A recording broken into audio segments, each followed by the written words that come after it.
बिहार में कांग्रेस की हालत आपने देख ली। यूपी में भी कांग्रेस की मौजूदा स्थिति का आपको पता है। कांग्रेस की अंदरूनी कलह आए दिन देखी जाती है।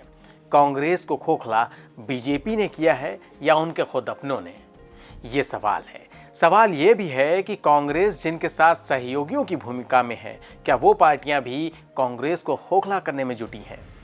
महाराष्ट्र में जो कुछ हो रहा है उससे इस बात को बल मिल रहा है। यह अलग बात है कि कांग्रेस वहां सत्ताधारी दल के तौर पर है, लेकिन अंदर ही अंदर एनसीपी और शिवसेना कांग्रेस को खोखला करने की कवायद में जुटी हैं।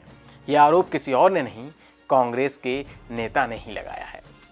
दरअसल हाल ही में शिवसेना अपने मुखपत्र सामना में यूपीए को लेकर हमलावर दिखाई दी। शिवसेना ने यूपीए को एनजीओ तक की संज्ञा दे डाली। यही नहीं, जिस यूपीए की कमान सोनिया गांधी के हाथ में है उसे एनसीपी प्रमुख शरद पवार को सौंपने की वकालत तक कर डाली। पिछले दिनों ये खबरें सुर्खियों में थीं, तो वहीं अब कांग्रेस नेता ने एक पत्र सोनिया गांधी के नाम लिखा है। यह पत्र मुंबई कांग्रेस के महासचिव और पूर्व सांसद संजय निरुपम के बेहद करीबी माने जाने वाले विश्वबंधु राय ने लिखा है। राय ने अपने पत्र में लिखा है कि कांग्रेस को खत्म करने की साजिश सहयोगी शिवसेना और एनसीपी कर रही हैं। लगातार मोर्चे पर कांग्रेस को मिटाने का प्रयास ये दोनों पार्टियां कर रही हैं। कांग्रेस का एनसीपी और शिवसेना के साथ गठबंधन आत्मघाती साबित होगा। आइए आपको बताते हैं उन्होंने अपनी चिट्ठी में क्या क्या लिखा है। उन्होंने अपने पत्र में साफ लिखा, महाराष्ट्र सरकार में कांग्रेस पार्टी ने 1 वर्ष में क्या खोया और क्या पाया।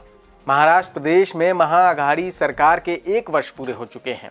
इन वर्षों में कांग्रेस पार्टी प्रदेश सरकार में एक सहयोगी दल के रूप में मात्र रह गई है।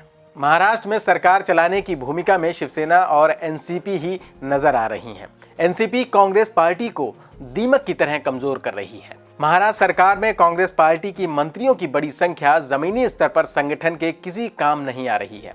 आम जनता और पार्टी कार्यकर्ता पार्टी के मंत्रियों के विभाग को तक नहीं जानते। महाराष्ट्र सरकार के 1 साल पूरा करने के बावजूद प्रदेश में कई विभाग, मंडल और आयोग के पद खाली पड़े हैं। एक भी नियुक्ति नहीं की गई है। हमारे सहयोगी दल सोची समझी रणनीति बनाकर हमारी पार्टी को नुकसान दे रहे हैं और खुद की पार्टी को आगे बढ़ाने में लगे हुए हैं। इसको रोकने में हम असफल हो रहे हैं। 2019 के विधानसभा चुनाव में कांग्रेस पार्टी द्वारा किए गए चुनावी वादों पर कोई कार्य नहीं किया जा रहा है। हमारे सारे वादे धरे के धरे रह गए हैं और 1 साल का कार्यकाल भी समाप्त हो गया है। हमारे वोट बैंक को भी हमारे सहयोगी और विरोधी राजनीतिक दल अपनी तरफ खींचने में सफल हो रहे हैं। पार्टी से पलायन रोकने के लिए कुछ आवश्यक ठोस कदम उठाने जरूरी हैं। शिवसेना और एनसीपी को गठबंधन धर्म चलने के लिए हिदायत देना जरूरी है। दरअसल हाल ही में कांग्रेस के सदस्यों ने एनसीपी का हाथ थामा था। महाराष्ट्र में एनसीपी ने भिवंडी निजामपुर के डिप्टी मेयर इमरान अली मोहम्मद खान समेत कांग्रेस के 18 बागी कॉरपोरेटर्स को पार्टी में शामिल कर लिया था। वहीं अब इस चिट्ठी से कुल मिलाकर ये स्पष्ट हो गया है कि महाराष्ट्र में भी कांग्रेस की हालत क्या है और क्या होने वाली है। मध्य प्रदेश में कांग्रेस सत्ता में होने के बावजूद अपनी सरकार नहीं बचा पाई। राजस्थान में डगमग व्यवस्था चल रही है। शिवसेना के साथ कांग्रेस का गठबंधन सबके लिए अनहोनी था। अब ये अनहोनी आगे क्या गुल खिलाएगी, ये देखना दिलचस्प होगा।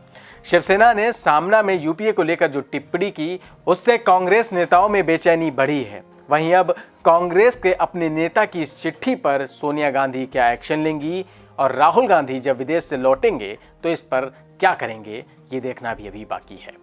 आपको क्या लगता है, महाराष्ट्र में शिवसेना और एनसीपी मिलकर कांग्रेस का सफाया करेंगी? अपनी राय कमेंट बॉक्स में लिखकर जरूर दें। न्यूज़ रूम पोस्ट के साथ बने रहें। नमस्कार।